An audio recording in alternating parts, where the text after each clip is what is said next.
Yesterday we were discussing this subject of resulting existence or resultant existence. We are afraid of this resultant existence, initial resultant and the continuing resultant. Initial resultant in terms of rebirth, moment, and continuing resultant in terms of seeing, hearing, tasting, touching, the process of life, or the old age, disease and death. So all that we do is just weaken or uproot, if possible, the cause of this resultant existence. As for the present existing life, resultant, there's nothing we can do about it. Only thing is to be concerned about the new existence, to weaken or uproot the cause for new existence. That's all we can do. And for that, the method is the practice of Satipatthana that the yogis are doing, guarding the mind all the time, deepening deeply connecting with whatever is present. And these noted objects are also resultant. They are mind-body, like mind-body objects. So only when, let's just say, only when you're mindful, you know the resultant, or you're mindful of resultant, will you be able to overcome the cause. Only when you know the effect, you will overcome the cause. Then the samsara will not continue. The wheel of rebirth will not continue. That is the saying. So now, as for the present existence that we're living through, we can practice with mindfulness the every arising mind-body object, namely seeing, tasting, hearing, rising, falling, stretching, bending, lifting, moving, placing, all these things, all the resultant psychophysical phenomena, they have to be noted. Note means just look. Look at them. Only when you look, you will see them with full force, full mental powers, so that as we are able to do that with energy and aiming, precision, precise focusing, as much as we are able to do that, we are bound to concentrate our mind. The noting mind will reach the object, will catch the object, and will be close to the object, will get stuck to the object, so that the mindfulness has to be sustained. The mind will not go elsewhere. The mind will be unified on a single object. There will be the singleness of mind. And as this concentration deepens, you are bound to see things in their true nature. When you know the truth, then this unknowing, ignorance, not knowing the truth, knowing in the wrong way, will be overcome by not being given a chance to arise in the stream of consciousness. This will disappear. As knowledge comes, ignorance will disappear. So by noting every arising, and including feelings, sensations, good, bad or neutral. Of course the obvious sensations are pleasant and unpleasant sensations. As for the pleasant sensations, as you experience pleasant sensations, you will crave for more and more, better and better sensations.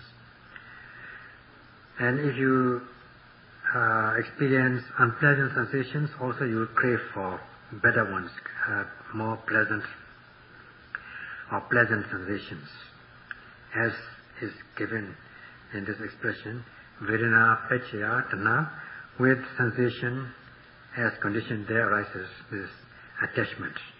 First of all, weak form of attachment, desiring the agreeable object, and then this degree of desire will increase, and then there will be more and more desire, and desire for better and better objects. In this way, the degree of desire will increase gradually. When this craving becomes more obvious, very obvious, predominant, like this analogy of a snake catching a frog. If a snake has caught a frog and swallow it, he will not let it go. He will not release it once it gets the prey. So this weak form of craving will increase in degree to the powerful attachment, leading to sensuous clinging for sensuous objects. And then things do not stop there. There will be this view clinging, that this is I who is seeing, or who is enjoying, or the one who is enjoying is I. In this way, what actually exists are the mind, body, or psychophysical aggregates. But what you think is I, person being individual. And it is I who is enjoying, the one who is enjoying is I. In this way, this is you clinging, and in this way, you cling for sensuous objects, and you cling by way of views. So in this way, with these two kinds of clinging, sensuous clinging and visual view clinging, which arise from this ignorance. From ignorance, not knowing the true, knowing the wrong way, one is led to craving attachment, and that attachment to a stronger, powerful attachment, namely grasping or clinging. And with these impurities, and depending on this, because of these impurities, you do good and bad deeds. If you do bad deeds, if your mental attention is not good enough, is bad, then you will be led to this wrong thought, word and deed, and which will lead to wrong destinies, lower destinies, or evil destinies. So if your attention is good, with good attention, wise attention, if you do good deeds, then you get good destinies. You will be reborn in good destinies. And now you all have done good deeds, so you have come into a good destinies to practice the meditation. If one has done bad deeds, then this will lead to suffering, and good deeds will lead to good karma, will lead to good destinies. Even whether you are born in good or evil destinies, this existential suffering, old age, aging, sickness and death are bound to follow you all along. And the weakness of the beings is that they lack power of resistance. They cannot resist this, they cannot repel or withstand or do away with this existential suffering. They lack power, and also they lack power to escape from the escape route, if there's any. But there's no escape route either, so that they cannot withstand this. And this is not just one life, many, many lives, innumerable lives. And even if you are reborn in good existence, you are bound to suffer, endure existential suffering, aging, disease, sickness and death, which are not acceptable, unacceptable, which are despicable. And this will be the cause for samvega, that means a sense of urgency and a sense of enthusiasm. Not seeing the defects of the existence, but thinking this is pleasurable, this is good, one is led to dukkha, suffering, because one thing it is good, one thing it will bring pleasure to you, you perform deeds. Or you want to please your jiva adda, individual self or soul, to make it good. With unwise attention, doing akusala, you land up in evil destinies. And with kusala karma, you are reborn in human deva worlds, with resulting in initial resultant, rebirth, and continuing resultant. That is, seeing, hearing, tasting, touching, life process, which is accompanied with aging, disease, sickness, and death. And this is cause for samvega, a sense of urgency and enthusiasm. And we have these three things, namely avijja, tanha, upadana. Avijja in two forms, not knowing the truth, knowing in the wrong way. And then this tanha, craving or attachment, as a result of this ignorance. And this upadana, a stronger form of attachment, clinging or grasping. And these three things, a group of these three things is known as kilesa vata, the round of defilements. And this will, we call it vata, round, because it goes round and round in a cycle without end, rotating like a wheel. We call this cycle or round. And if this kilesa vata goes on rotating and is not cut off, then one is bound to perform deeds, karma. So karma will continue, actions will be performed, leading to results, initial and continuing results. It completing one round, one cycle. Hence it is said in this maxim, with kilesa vata, then there is bound to be karma, and vipaka is bound to continue. If one cannot cut off this round with the practice of satipatthana, one is bound to perform good and bad deeds. They are bound to come, they are bound to be performed, which will lead to results, initial result and continuing result. And hence it is said that with kilesa vata, one will be performing karma, and then there will be vipaka. With defilement, with the round of defilement, there will be the round of deeds, karma, and the round of resultant or results. So in this way, it goes round and round. And to cut it off, we have to cut off and the root, cut off the root first. The root is kilesa vata, the round of defilements. If the round of defilements is cut off, then the other two, namely the other two rounds, namely the kamma vata and vipaka vata, the round of action and the round of results, will be automatically cut off. So today we shall discuss this. To overcome or cut off, uproot these latent tendencies of kilesas to the point of no return, one can only accomplish this with path consciousness, Riya Mega. Unless we realize this path consciousness, there is no such thing as cutting off this kilesa vata totally to the point of no return. So in order to cut off this latent tendencies of impurities with path consciousness, one must first cultivate this penya, Vipassana jnana, insight knowledge, on a part-time basis. One must strive to realize this penya, Vipassana jnana, on a part-time basis. Knowing the mind and body, or with the discernment of mind and body, one can cut off this atta dikhi, the view of self, view of individuality or view of self or soul, at least on a part-time basis, momentarily. And with the comprehension of the causal mode, the cause effect process, one will overcome this doubt and wrong view and distorted view.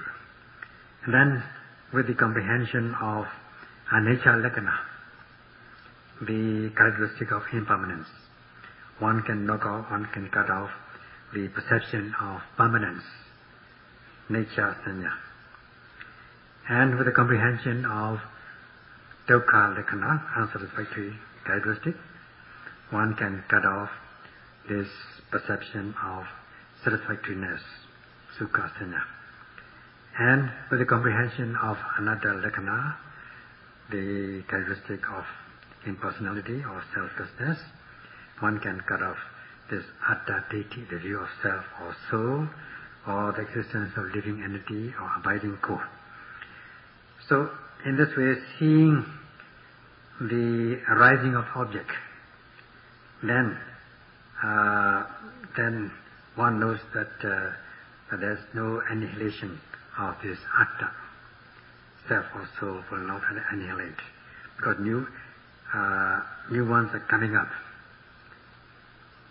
So they are not totally cut off. That means one will not hold this annihilation view. Because as the new ones are coming up, they are not stable, they are not constant, even for a single moment. They are in a state of flux, they dissolve. Seeing the dissolving dissolution. Unless we see that, if we don't see the dissolution, then we think this atta, this self or soul is permanent. And it's not impermanent, it's permanent. So seeing the dissolution, then one knows that this is impermanent. So observing that old is giving place to the new, then there will be no annihilation, no permanence. So that one will cut off this annihilation view, the view that things come to an end and there will be no more arising. And then with the insight knowledge, by stages on a part-time basis, one will be able to cut off these latent tendencies. So later, until at last, one will weaken this avijja, not knowing the truth, knowing in the wrong way, and also weaken the other constituents, namely tanha and upadana, attachment and clinging or grasping, which make up this kilesa vata, the wrong of defilements. So with the path consciousness, one can cut off these kilesas to the point of no return. And if the kilesas are very strong, and this cannot be cut off just with path consciousness alone. Path consciousness alone cannot deal with it. One must first cultivate insight knowledge in the beginning. So with the insight knowledge, gaining insight, one will weaken these kilesas, and then later until these kilesas will be cut off totally to the point of no return with path consciousness. In this way, one can overcome these latent tendencies of defilements. Whatever good deeds you may do, the most effective way to cut off this avijja and tanha must be most powerful and must bring about maximum benefit. And that the answer to that question is the practice of satipatthana. Now, this satipatthana practice is most effective in cutting off or overcoming the avijja tanha, and also the defilements in three forms, namely gross, medium, and refined forms. Now, this satipatthana practice is most effective, hence it is most powerful, and it brings about maximum benefit, most rewarding, you might say. It dry up this kilesa group, namely avijja tanha upadana, which have been inherent with us all along our lifetimes. And nothing is as powerful as that, or nothing is more powerful than this. And also, it brings about maximum benefit, most rewarding. And if one has got to answer, one has to reveal that method, we have to say that this is none other than this practice of satipatthana.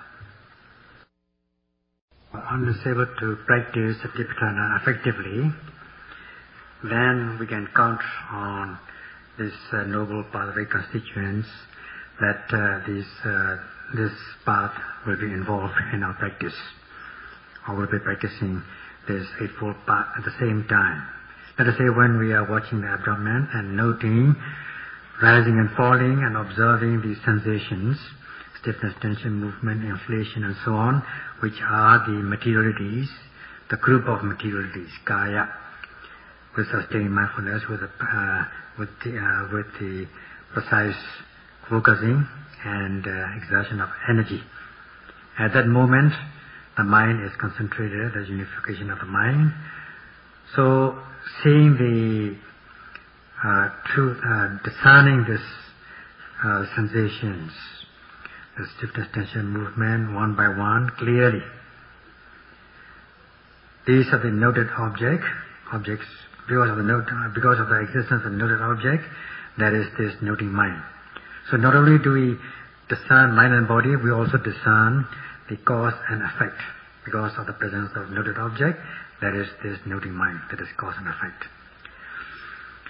And then seeing the beginning and the end of the objects, arising and passing with the objects, we come to understand the fact of impermanence.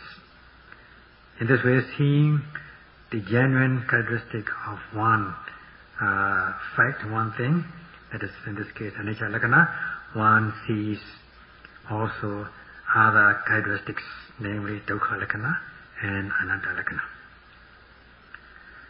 So in this way, we cultivate insight knowledge. By comprehending the universal existence, the characteristic of phenomenal existence, namely anicca, dukkha, anatta, and also as other objects arise, they are noted, and as the noting mind is concurrent with the object to be noted, you are bound to comprehend the true nature of these objects. So once you know, there will be no unknowing. Once you know the truth, there will be no unknowing of the truth. And in this way, ignorance will be overcome. And then once the unknowing or ignorance is overcome, there will be no attachment as a result of not knowing. Because the maxim is knowing or unknowing leads to attachment. And knowing leads to knowing detachment. So that is the maxim. So unknowing, that's attachment. So because there's no unknowing, there's no more attachment, no more craving, in the sensuous craving, sensuous clinging, or view clinging. These two kinds of clinging will be overcome. So when one sees the truth, there will be no craving, no attachment. And because one knows, there will be no unknowing. In this way, the ignorance, which is one of the impurities, will be cut off. So just with one moment of mindfulness, this kilesa vata, the realm of defilement, is cut off for one moment. And in this way, the avijjatana, the ignorance and attachment, the two other constituents of kilesas, are also cut off. That's most effective, which is because it is most effective in overcoming this avijjatana, and it is most powerful and most rewarding. Cultivating this insight knowledge, by discerning this, the truth of these objects, sensations, such as stiffness, tension, movement, and clearly one comes to discern the mind and the body, and also the causal mode, the cause and effect process, and the universal characteristics. So this is because the noting mind is concurrent with the object to be noted. That's why there is this knowledge of the truth, of the true nature of things. This is the correct aiming is sammasankappa, right focusing, the right aim, the right focusing. This is one of the constituents of the noble path of Eightfold Path. Then with the right aiming, right precision or right focusing, one comes to discern the mind, body and so on. Right understanding, this is samadhi, making up the path of right understanding or right view. In this way, we come to possess these two paths, two makingas, which namely the sammasankappa, making the path of right aiming or right focusing, and the path of samadhi, making the path of right understanding or right view, which make up the wisdom group, Panya group, the group of wisdom. And at that time, one is said to be cutting off these latent tendencies of these impurities on a part-time basis, so that there is no more at that period, at that time, at that moment. So with the application of energy, exertion of energy, to note rising, so that your noting mind, with the driving force, your noting mind is directed to the object to be noted correctly. That is the right energy. Samma vayama, making the path of right energy. Now because of the right exertion of energy, your mind or stream of consciousness does not accept the impurities by overcoming them. You overcome them by not accepting. Not overcome the impurities which have already arisen, or which have not arisen, or which are already arising. It overcomes the impurities by not giving a chance to these impurities to enter your stream of consciousness.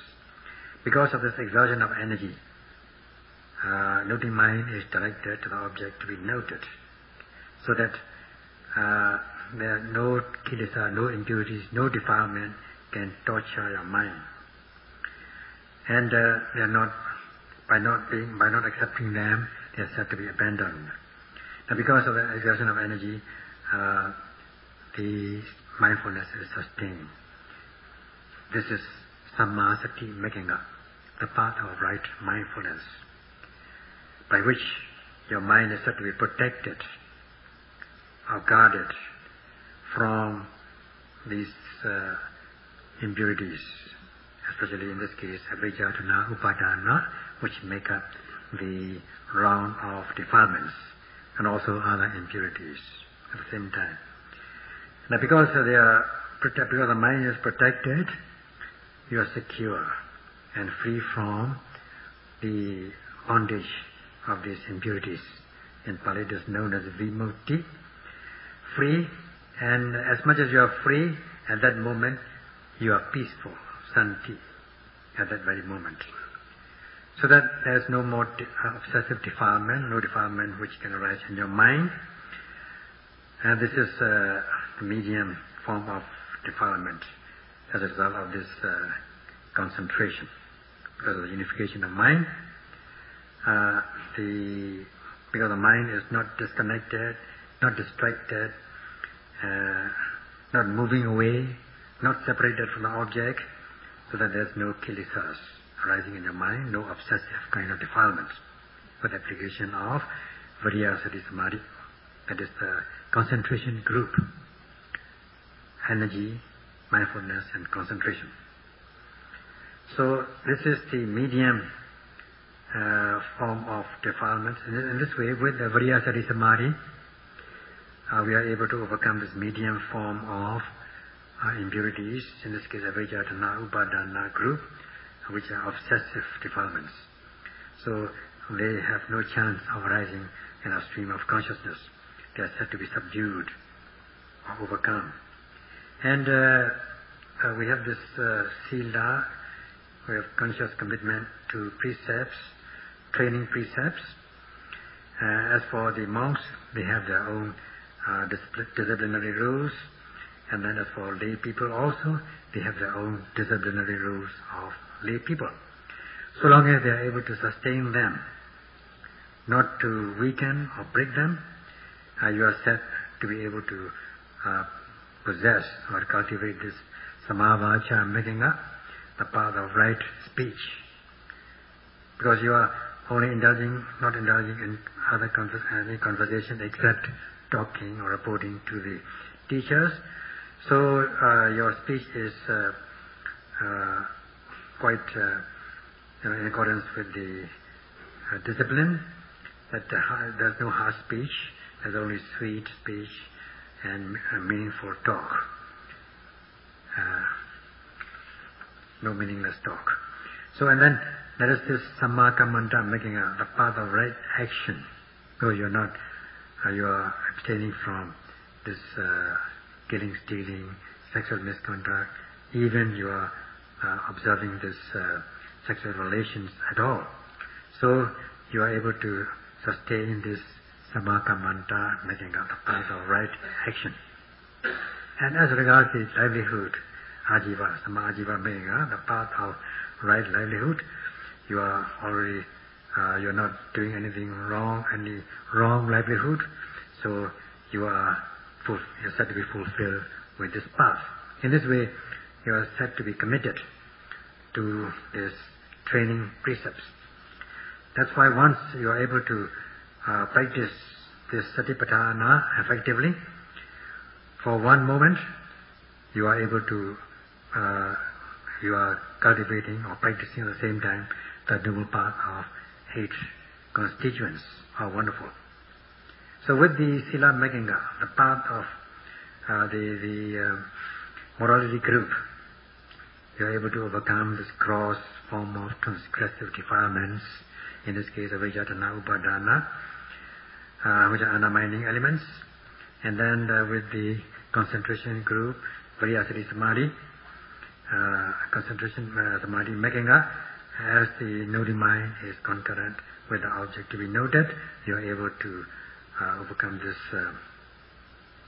With Samadhi Maganga, you are able to overcome the obsessive defilement, and with the concurrency of the noting mind with the object, you are able to cut off the latent tendencies, at least on a part-time basis at the moment of practice.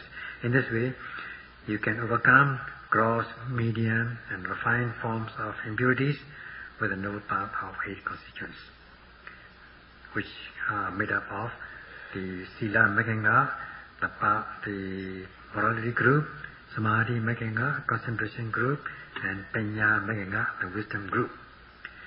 So, in this way, as we have already said, any good deed which is most effective to cut off these 2 things, avijjatana, must be most powerful and most rewarding. And this is none other than the practice of satipatthana, which can cut off these impurities in 3 forms, and there is no other method as effective as that, and this is most powerful and most rewarding, because it can cut off even the latent tendencies. So, as we've said, this the root cause of suffering, namely the avijja, which is the head of the samsaric suffering, is cut off in this way, like beheading a person. So, cutting off this head, the crucial one is able to overcome the root cause of suffering. This avijjatana, how avijjatana arise, may be explained from worldly examples, instances, such as wrong thought, word and deed lead to lower or evil results by way of self-degeneration and harming others. So not seeing the defects or the disadvantages of these things, wrong thought, word and deed, is avijja, ignorance, one form of ignorance. But thinking this, it is good, and this will lead to pleasure, is also another kind of avijja, not knowing the truth and knowing in the wrong way. So because one does not know, one thinks this is good, pleasurable, That also is avijja, not knowing in a wrong way. So things like thinking that, or thinking in the mind, that such things as killing, stealing, sexual misconduct are good, and so one commits such things. Also this false speech, malicious talk, harsh speech, meaningless talk also are good, so one indulge in them. And also one thinks that this covetousness, ill will and wrong view, distorted view are acceptable, are good. So in this way, these such things, wrong thought, word and deed, not seeing the defects of these immoral deeds is avijja, and thinking that they are good or pleasurable is also avijja. So in this case we have these two kinds of unknowing, not knowing the truth, knowing in the wrong way. This has been happening in the world.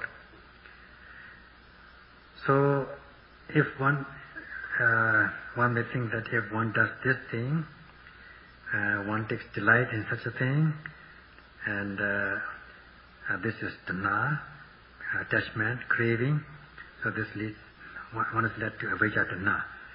So thinking that some rites and ritual or some deeds are good. I'm thinking in the wrong way, of course. This leads to avijja and tanha. Not seeing the truth, not seeing the flaws, one commits transgressive acts, leading to evil results. This is gross form of avijja tanha.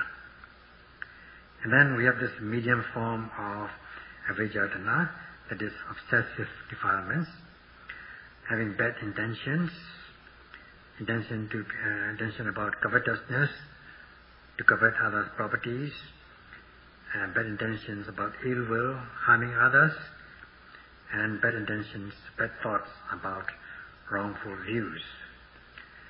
So, not knowing that they are evil is ignorance. And then, thinking of such things is good, also is ignorance. So there's two kinds of ignorance, not knowing the truth and knowing in a wrong way. And then, by thinking about this again and again, is pleasurable, is good. This also is tanha. So in this way, this avijja tanha upadana is happening, this group is happening all the time. Sometimes the gross form of impurities, sometimes the medium form of impurities. The gross form is transgressive forms, and the medium form is obsessive forms. As a result of this distorted thought, word and deed. So, because this has been happening in the world, what would you call them? They have been human customs or worldly customs or household customs. It has been current in the world. So, seeing the flaws of this wrongful thought, word and deed, that they lead to self-degeneration and harming others, especially the wrong word and deed, wrongful speech and deeds. They're dangerous. Seeing the truth in this way is vijja. That's the reverse of avijja. Reverse of avijja, ignorance, is vijja, knowledge of the truth. So in this way one sees the truth of good things and also the truth of evil results. In this way there will be no more wrong, distorted views, and this will not lead to wrongful thought, word and deed, and there will be no wish to indulge in wrongful thought, word and deed. In this way one cuts off this attachment, or avijja and attachment. So this can be realized through prudential considerations in the world. And the best thing, of course, is the practice of Satipatthana Bhavana. Not seeing the flaws of existence, thinking that it is pleasurable, one wants to become. So in order to become, one performs. When one performs, one achieves in the form of initial result and continuing result. And with the result giving rise to this suffering. So we can compare with the analogy of this cycle of a tree to the life of a person, of existence. Now, in a tree, there's this, first of all, it starts from the seed.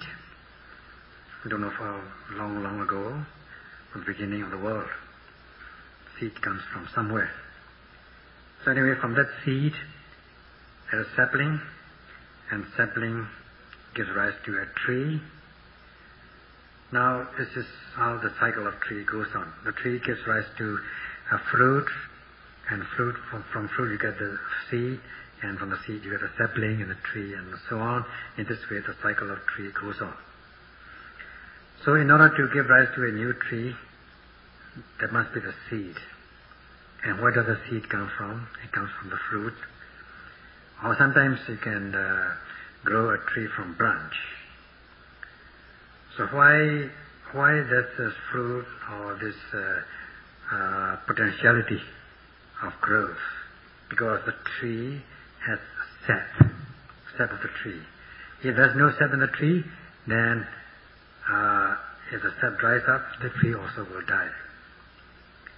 This sap gives rise to tree, to the life of the tree, and also the fruit and so on. So where does this sap come from? It comes from the nutrients, the soil, sunlight, moisture, and so on. So also about one's existence, the initial resultant and the continuing resultant of one's existence, that is the present life. Where does it come from? It comes from good and bad deeds, of course. For human beings, they have done good deeds, so they have sown that seed in order to be reborn as human beings. So where does this seed come from? That came from long ago in the past, long past. There must have been this sap, in this case kilesa sap. This kilesa sap is responsible for the fruit and the seed. This kilesa sap leads to fruit, which is kamma vada, and then the seed, vipaka vada. So because of this sap, in the form of, in the case of this sap, in the case of the tree, the sap, the source of the sap is the nutrients from the soil, moisture, and so on, sunlight and things like that. But in the case of the kilesa sap of the human existence, they are, we can take them as sensual pleasures, the sensualities, which are responsible for the sap of one's life. In this way, one can reflect upon one's cycle of existence, comparing with the cycle of the tree. Then one will be able to find out the root cause of the kilesa suffering. So long as there's this kilesa vata, there's bound to be this kamma vata, and so long as there's kamma vata, there's bound to be this vipaka vata. That means so long as there's a round of defilement, it will lead to the round of actions, which will again lead to round of results. And then this round of results, vipaka vata, again will lead to kilesa vata, and kilesa vata to kamma vata. In this way, round will go on continuously without end. So, in order to develop this kilesa set, the causes are the sensual pleasures of senses. When you compare the tree with the life of a person, we can find out that this sap, not seeing the defects of sensual pleasures, thinking that they are pleasurable, and not seeing the truth, one is led to attachment, craving, desiring to see, hear, taste, touch, and so on. All these things are kilesa vata. And then how about the sap in the tree? The sap in the tree also it leads to avijjana, upadana, and the form. Just like the sap leads to fruit and the seed to another a tree, round of tree. So also this kilesa vata, avijjana, upadana leads to actions performed and actions to results, vipaka vata. So we can compare the life of a tree with the life of a person.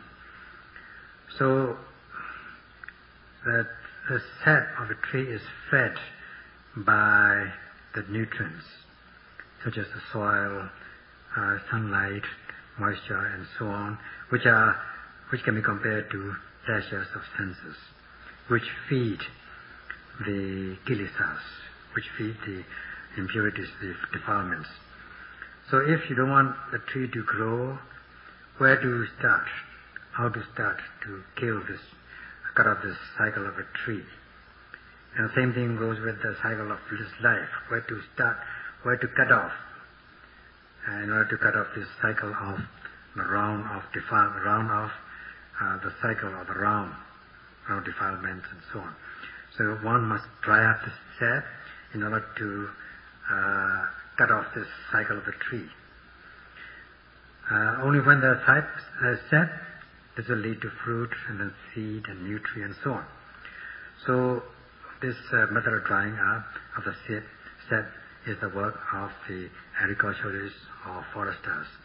So as for the cutting off of the sap, of kilesa sap, of the life cycle, because of the sap, kilesa, there is this actions performed. And from actions there are the resultants, initial result and continuing result. So this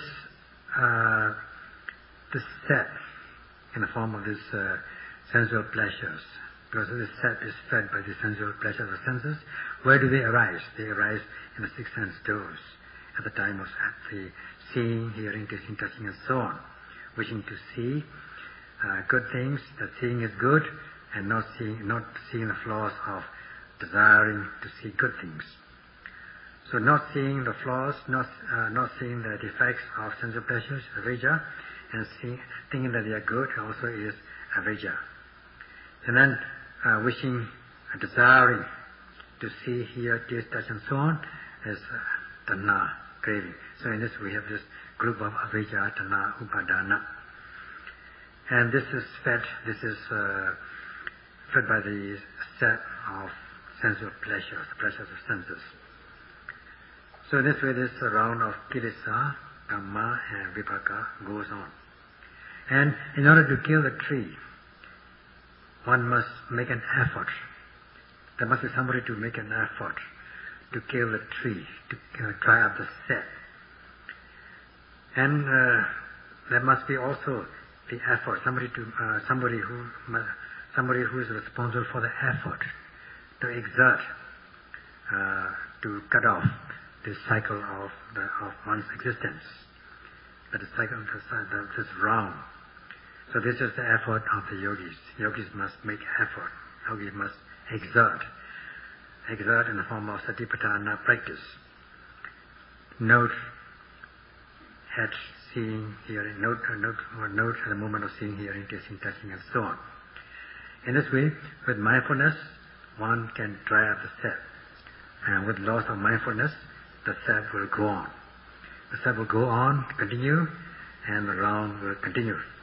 So if one cuts off the round of defilements, the karma, the round of actions also will not continue, and the round of results also will not continue.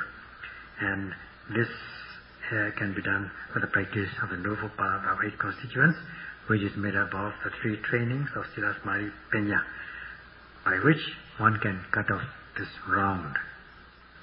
This defects, disadvantages of impurities, the defects of existence, disadvantages of the existence, and the disadvantages of the sense of pleasures, which are